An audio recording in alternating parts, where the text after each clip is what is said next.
আলুটারে আমি একটু ভেজে নিব। মশলাটা কষানো হয়ে গেছে, তাই আমগুলো দিয়ে দিচ্ছি।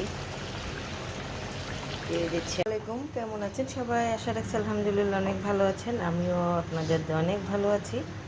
আজকে আমি একটা ঠান্ডা ঠান্ডা তরকারি বলে সেটা রান্না করব আম দিয়ে। যেহেতু আমের সিজন, আবার অনেক গরম, এই খাবারটা খেলে আসলে অনেক ভালো লাগে। তো আমি প্রায়ই গরমের মধ্যে এই খাবারটা করি।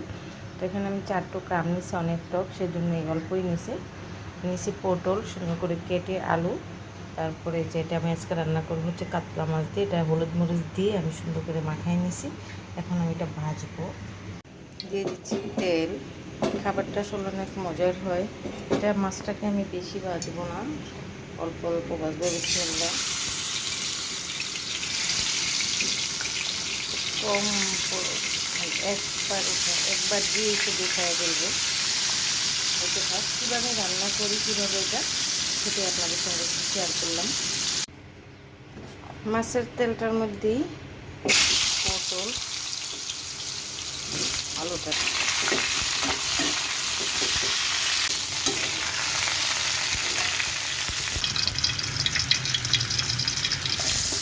পেঁয়াজ,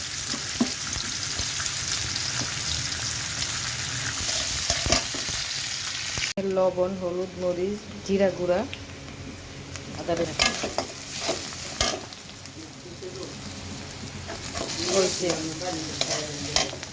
মশলাটা কষানো, সেই ভাজা আলু পটল নেড়ে চেড়ে নিই। দিয়ে দিচ্ছি পানি।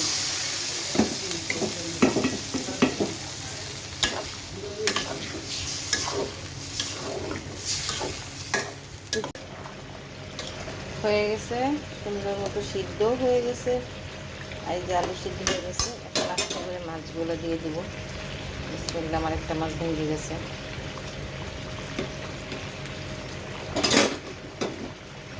মাছের তেলটুকু, কারণ হয়ে গেছে, বেশিক্ষণ রাখবো না, তাই আমগুলো দিয়ে দিচ্ছি। আরও 3-4টা কাঁচামরিচ, দিয়ে দিচ্ছি ধনিয়ার পাতা। ঝোল ঝোলই রাখবো, শুধু আমটায় 5 মিনিট সিদ্ধ করবো, তারপর হয়ে গেছে। এই তো হয়ে গেছে আমার তরকারিটা। কেমন লাগলো?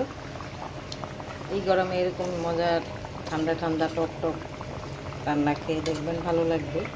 একটু ডিফারেন্ট রেসিপিটা। ঝোল তরকারি আসলে গরমের মধ্যে অনেক শরীরের উপকার, ভালো লাগে। সবাই ভালো থাকবেন। আল্লাহ হাফেজ, আসসালামু আলাইকুম।